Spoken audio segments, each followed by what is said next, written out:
Okay. Hello and welcome to this newest episode of A Divine Twist. It's been a little while since I've been here, so I'm so glad to be back. And today's guest is an amazing human who, of course, I was able to meet through the Dystonia Medical Research Foundation. And I'm so delighted because I have never talked to anybody on the show who has the specific variety of dystonia that you have, Jon. And so I just want to welcome you here and really express my gratitude for how awesome you are and all that you are doing, have done, and will continue to do with your very passionate heart of service. And so, welcome. And can you tell us a little bit about you and your journey with dystonia? Sure. I love to. Thanks for having me on. It's great to be here. Yes, so I'm glad that we met through the DMRF. I'm on the board there. I've been on the board for several years. There's no cause more passionate to me, or that I'm more passionate about than dystonia. My variety of dystonia is generalized dystonia, early onset. I have the DYT1 mutation, which is fortunately very responsive to DBS, which I had 14 years ago, September 20th, 2011. I celebrate like a birthday. It's like a brain versary. It literally gave me a second chance at life in a world where there's no do overs. I got that asterisk do over in life. So 15 years ago, if you met me, I would have had difficulty standing up, walking backwards. It's easier going forward. I couldn't ride a bike. I couldn't use my left hand. Certainly, this hand what kicked it all off when I was 13 years old. I came home with a note from my teacher saying I can't read John's writing, and I told my mom, I said, "Mom, my hand's not working right." My brother punched me in the arm. He said, "Hey, John, use your other hand." I became a righty like that. So from 13 years old, losing this hand, then kind of getting this hand a little more difficult, then the legs and everything else, to today, where if you met me today, you'd have no idea that I have dystonia. Um, and uh, and so I embrace the second chance, ride my bike, insane amounts. I have a evergreen fundraising campaign called Writing for Us. I'm writing for those that can't, or maybe can't right now, but maybe will one day. Last year, I rode 4,600 miles and I raised over $20,000 for Dystonia. This year, my goal is 5,000 miles and $25,000. And I'm off to a rocking start. I've ridden 560 miles as of this morning so far. So I'm already 10% of the way there, because I have a biking problem. Because when you love something so much and you can't do it and you couldn't do it, and then you can again, and you never thought you could, you double down and you ride as much as you can. Wow. Okay. Just let's put a pause on that because I just want to I just love these two. So this is in the Dystonia Dialogue uh, magazine. This is from the winter of 2023, and I love these two pictures Oh right yeah, here. uh-huh. So these are your two buddies, and tell us the story. You guys ride together, what, 100 miles, right? Yeah, well, every year, yeah, my inner circle right there. Every year we write a century just to celebrate, the fact that we can. Yeah. And those two guys are the guys, the first two of the first people I saw literally when I opened my eyes from the surgery. I opened my eyes I had the head part and the chest part done the same day. And so I woke up from surgery. There's my wife looking down at me, and those two guys. So yeah, so it's they get it, and they've known me since I've been a kid, and yeah. So we ride because we can. Riding for us, it's great. Okay, well, okay, there's a lot to unpack here, so I want to because this is like your chapter, I don't know, 44, whatever, what, right? Yeah, This took you some grit, some probably dark nights of the soul, some, and so just based on what I know from what I've read about you, yeah, before you decided to have the deep brain stimulator, right, you were sort of like, I'm not going down that road, right? yeah, So what was it that, I guess it's almost like a tipping point, right? Like you have some yeah, options. And then can you share with the listeners, was it something that sort of tipped you? Or how did you come yeah. to that decision? Because that's not a light decision, obviously. No, no, it's not a light decision. It is brain surgery after all. When I first heard about the surgery, my wife and I, my neurologist said, "Hey, there is this one thing that's available for you. It's deep brain stimulation." And I said, "What's that?" Well, we drill holes in your head and we put wires in your brain and trace them down your chest, slam some batteries in your chest and zip it all up and turn them on and hope for the best. And we looked at each other and we laughed. We laughed in his office right in front of the doctor because we had the luxury of being able to laugh well, my back wasn't all up against the wall when that came when that news broke to me about this option. Um, and uh, and and brain surgeries, there are a few things in life that are kind of like that are just like known, and so we know that our skulls are not to be violated. And so yeah, so to voluntarily have someone invade your skull is a scary thing. But to me, having been on the other side of that surgery, to me it is way scarier, thinking of being caught with dystonia, being locked in your body that's not obeying you, having a DYT1 gene, and knowing that it responds well to the surgery, and not having it, that is way scarier than brain surgery. Brain surgery is a moment in time, and it's kind of a zen-like experience actually. And what do we know? We know that there's 0% chance of getting better if you don't have it, and there's a greater than 0% chance if you do. And so I'll take those odds if, and it's a big if there's no other best option. So that there were no drugs didn't respond, and gritting it out was okay until you kind of can't really walk or stand up, or your world is narrowly defined by how do I get from point A to point B with the fewest steps possible. Do I cut the corners of this path and go through the shrubs because it saves me 3 steps? There's no way to live. Or when I go to a party, where do I stand, or where do I lean against a wall that I can't Mm. stand? Yeah, it was pretty grim. The tipping point was actually meeting somebody, actually somebody's mother who had DBS, and that made it personal to me. When I met her, she saw me walking across this restaurant, and I got to the table. I'm sweating from like a 30-foot walk, and before I even sit down, she says to me, she said, "You remind me of my son. You need to have DBS." And so by the time I left that lunch, I had a cell number. I knew his surgeon, and fast forward, his surgeon became my surgeon, and it was probably weeks from that meeting that I had the surgery done. And were you able to follow back up with that woman ever? Oh yeah, well yeah. So that woman is Barb Kessler. She is on the board of the DMRF. Her son is Art Kessler. He was the president of the DMRF. He's a board member now too. I'm going to see him in a couple of weeks and at our annual board meeting. Yeah. Oh yeah. Full circle. Full Th- circle. This is what I mean. Not to leave people out that aren't in this dystonia universe. It's just that, and I'm biased, obviously, because I have the cervical dystonia variety, is that we are a special breed of unicorns, and we get to meet other unicorns because I really believe there's something about us that's very unique. And it's like we have this.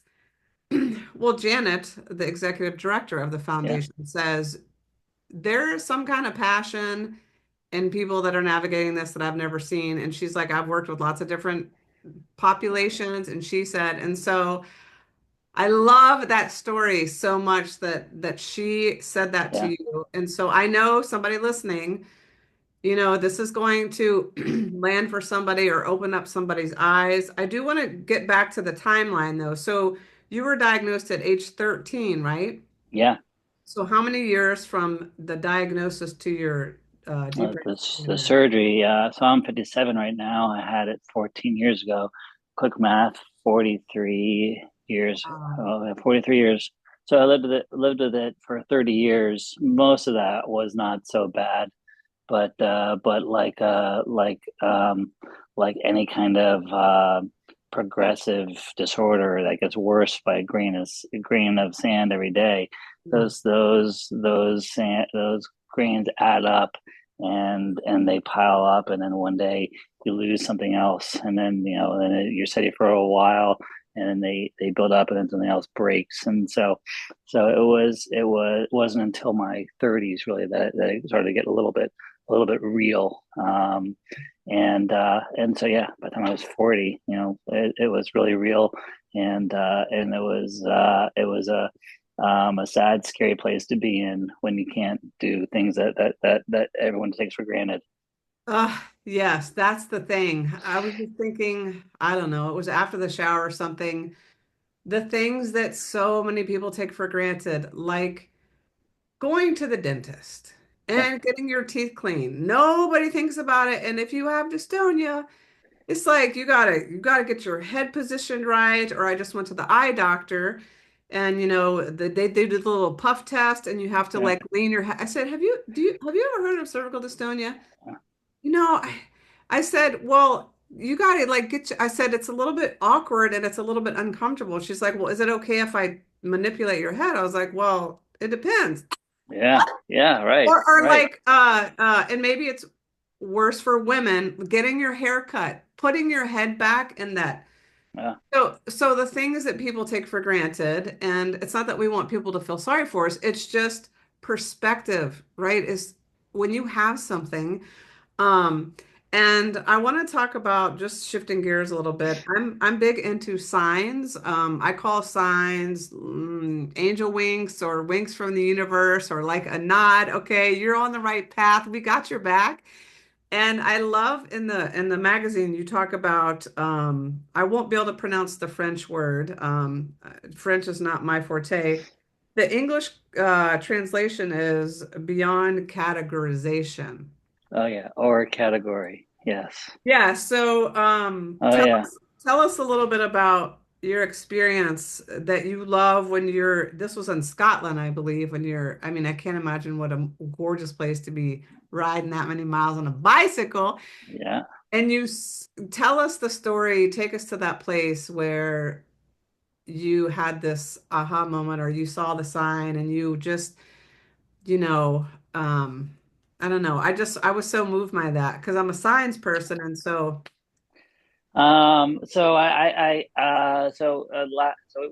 did ride in Scotland. We rode a few hundred miles across about a week or so, and I think that moment was when we were driving through the central part of Scotland. Cairngorms it's called, and it's hilly and mountainous, kind of, and there really aren't any trees. It's like just I don't even know, like sage and heather and stuff, and you go up a rise, and you think you're at the top, and oh no, there's another one ahead, and then you get to the top. We're going up there, and then there's a sign that said 20%. So 20% grade is like in a car or a bike. It's like straight up. It's like serious, serious steepness. And so it was a warning that on the other side, 20% going down, hit your brakes if you're a trucker and stuff. And so yeah, it was a fun challenge to get to the top. And then it was a lot of fun going down, right? 20%, you're literally flying down a thing. I probably shouted into the wind, "Thanks, Ronnie." That's Dr. Alterman, Dr. Ron Alterman, who had my who implanted the system in me, and it's a common refrain I say when I'm riding, because you gotta be thankful for something that you can do that you shouldn't be able to do. Yeah, thanks, Ronnie. Thanks, Ronnie. I say that a lot. I just, anyway, I was there with you on your Yeah, bicycle when I was reading this. I think it's so powerful. So it seems like you have an extremely grateful heart. You're extremely appreciative. Now, many people who are navigating this journey, that's the last thing that is on their radar. And they are just, there's so many different elements of this, obviously psychological, emotional, mental, spiritual, physical. What would you tell somebody who either, I mean, I think really the important people to reach are the people who are brand new to this party. yeah. What would you, are there three nuggets or something that you would impart to people based on your lifetime of navigating this and that you think that maybe you wish you had known or, that would be helpful? Oh gosh. Three nuggets. Um, I guess a couple of things are, it's not nothing to be ashamed of Mm. to not be able to do something. And so I remember when I was having trouble walking, and the doctor said, "Hey, we'll get you a handicap pass." And I said, I don't want that." And it came in the mail, whatever, or he handed it to me, and now I had this placard, and it's good for. It was like an evergreen placard, and I would refuse to use it until I was really having trouble. And that little placard. So why didn't I want to hang the placard? I didn't want to be different, you know. Even Yeah. though I'm totally different. If you saw me walking, you'd be like, "Oh my God, what's wrong with this guy?" One time I was walking with my wife, and a policeman, came over to me and said, "Hey, are you all right, sir?" I thought I was drunk or something. And no, I got this disorder and stuff. And um, if you need something, then you need it, and it's there for a reason. And who cares what signal a placard gives? It's there. Instead of like something to be ashamed of, it's almost like a red badge of courage. So there's that, and then with DBS, kind of similar thing too. It's scary to think of brain surgery, but far and away, it's way scarier to not have it and know that it could provide some benefit. And so, yeah, if there's anyone listening to this and they think, "Hey, wow, maybe I'm the Art Kessler who you meet who and you see this and you say, 'Hey, wow, this guy seems kind of normal,' and he hit a home run with it. Maybe it's the right thing to do, and maybe it gives them the courage to go ahead and do it. And if there's one person out there that I help with this, then this chance to meet you on the screen is a home run for both of us. Mm. I love that. Something came in while you were talking and it already escaped. If I need to say it, it will come back. Um, are there, I mean, obviously biking is a huge part of your being. It brings you so Yeah. much joy, right? Are Yeah. there um things that you do on a regular basis that help stoke that fire or that help keep your spirits up or that you do on a regular basis that you find extremely helpful? Because I think, the way that the mind works is, we think 60 to 90,000 thoughts a day, and most of them tend to be negative, and we consciously, in my opinion, have to choose joy.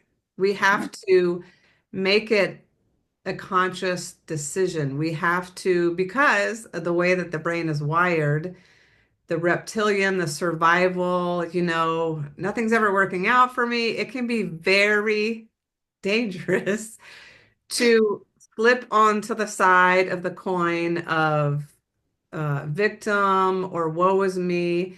And have you found ways to nurture or cultivate these feelings of appreciation, gratitude that you think would be helpful to share? Oh gosh, gratitude. All you gotta do is look in the mirror every day and take a shower, and you touch these batteries. It's like I'm thankful for them. I'm thankful for these. I'm thankful for the fact that I can stand in front of the mirror and not like have to sit down. It's profound. It's not an effort really to remain positive in my body and in my life today, because I've been given this rarest of gifts, a second chance. And so if anything, it's almost like incumbent upon me to not waste it. So maybe in a twisted way, it's like, hey, I wake up in the morning, wow, I'm kind of tired. Maybe I don't want to jump on a trainer, because I'm a little tired. And no. You jump on a trainer because you can, because you couldn't, and now you can. You do that. You ride those miles and you do that thing, and then you think of riding with your friends, and you go to Scotland, you go to Spain, you go to Portugal, they're all places I've ridden in the past year and a half, and you plan the next thing too because you can. And life is short, and there's no second. This isn't a trial run, and so let's go. Let's do it. Yeah, it's really easy. Really, it's real. It's legit, and in some ways, dystonia has taken lots from me over those 30 years, but in some strange way, it's given me more than it's taken away. Yes. Okay. So this is perfect segue. Okay. Okay. So first of all, sometimes I get all over angel bumps when things are said or I hear something. And when you said it's do not waste. I don't even remember what you said Yeah. exactly. It's like the another way of saying, you have been given a gift of sorts, not just you, all of us. Yes. We have been gifted, whether it's a gift or a song, and do not do not take your last breath without opening the gift or without playing the song or without. And so, um, for the people that are watching that maybe are in the slump or the dip or the, oh Lord, I wish, I'm looking for a sign, just let this be evidence because I think, just like in your example, when that woman said, you you remind me of my son, right? Yeah. There there are all these little seeds that are getting planted. And so I just believe everything that occurs on our journey is very intentional and for the purposes of our soul's expression. And so when we get what I call a divine detour, something that we're like, are you serious right now? Like there couldn't be anything worse. It's because we're being groomed. And like you said, things, sure, this has taken some things from you. However, would you be this passionate? Would you be this grateful? Would you be this, right? And so No. this is my favorite part about dystonia is um it's the contrast of helping you find that diamond and really get clear what can you be grateful for? What can you be? Because again, most of us, we are going on about our lives on autopilot and then boom, you get this weird thing called dystonia and it's like, wait. wait, wait, wait, wait, wait, I have to do things differently. Whoa, whoa, whoa, whoa, whoa. And then it's like, okay, well, I don't believe in this or that. I think of this and yes, I couldn't ride a bike or I couldn't do karate or I couldn't. And now look at me. I'm going to Scotland and Paris and all these places. And so is there something that you had to totally give up because of dystonia, if anything?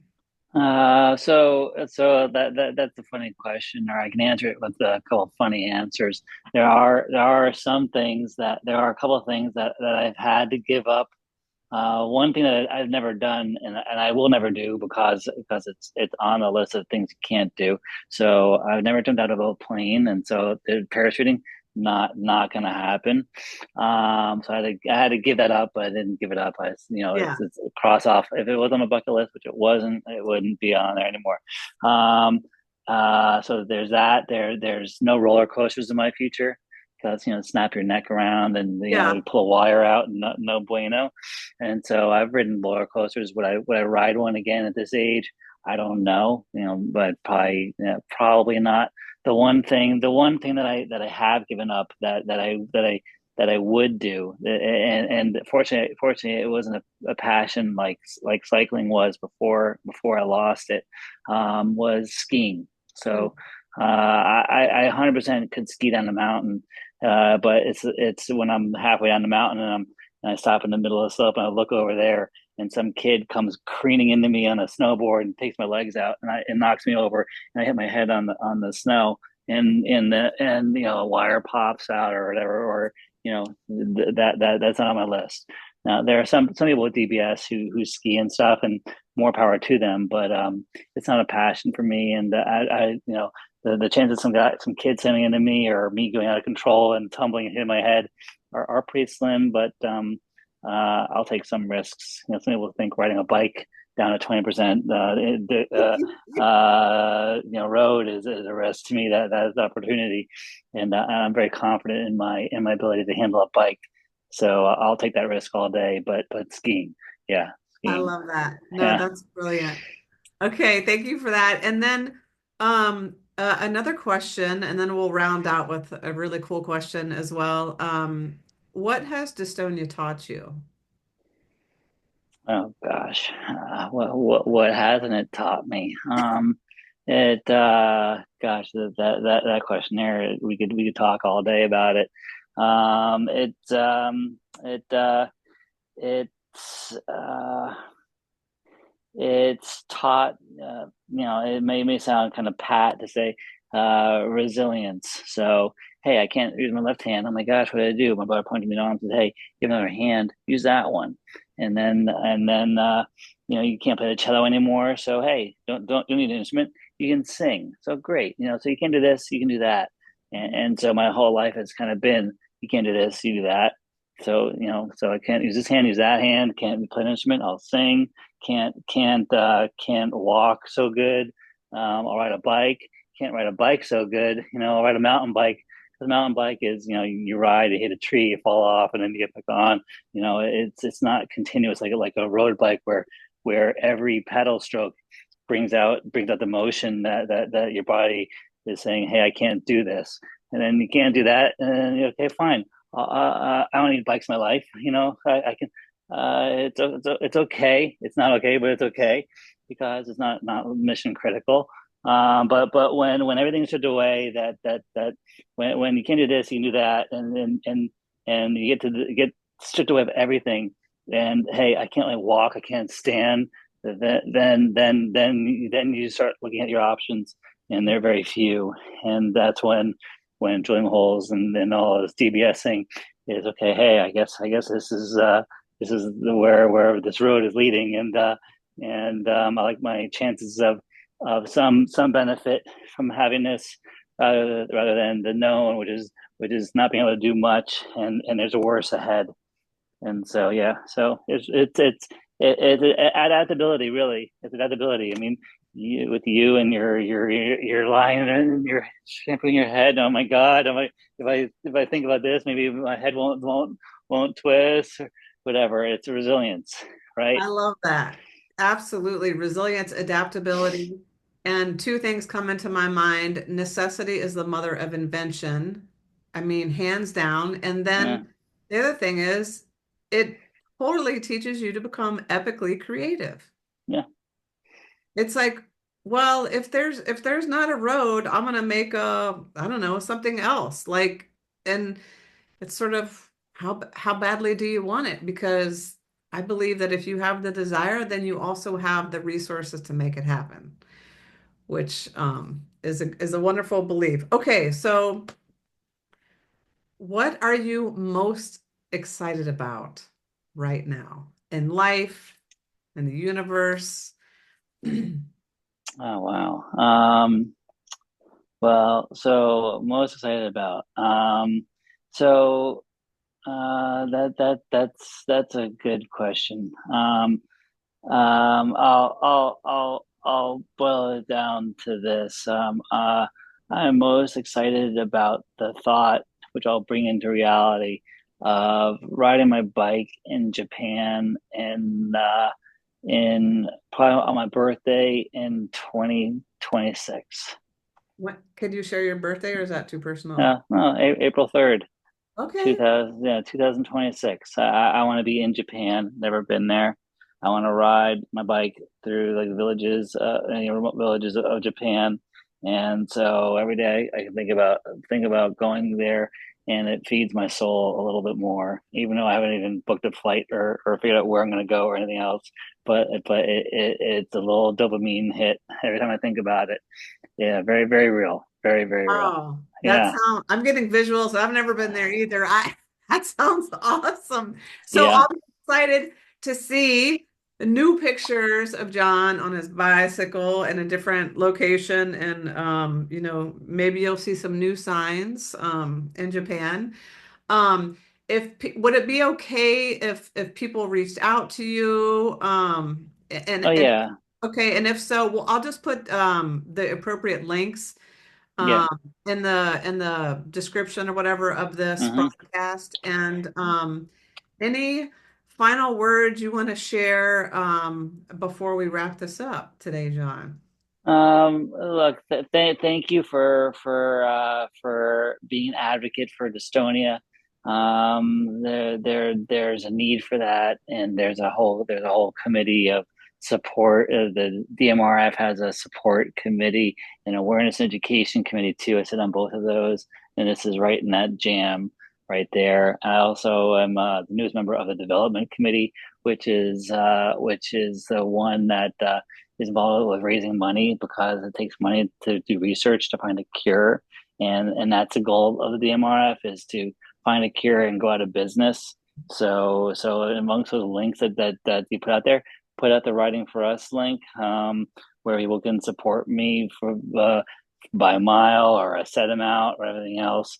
It does go to fund the people who are dedicating their lives to finding a cure for this, and there are lots of people doing that, and my hope is that one day some guy does find something, and the likes of you and me, we don't have to worry about this thing anymore. We can just celebrate the fact that it's gone. Mm, that is so amazing. I agree, and I I don't know what's going to be in our lifetimes. I do believe in the development of frequencies, whether that be sound or waves. There's so much coming out, and so hopefully the DMRF can go out of business and Yeah. there will be a cure. And thank you for everything that you do. You have an amazing spirit. And again, we'll put everything in the notes for ways that people can support your ride, people can support the foundation. And if you're looking for something local, Twin Cities Zoo Day is a very fun way to get active.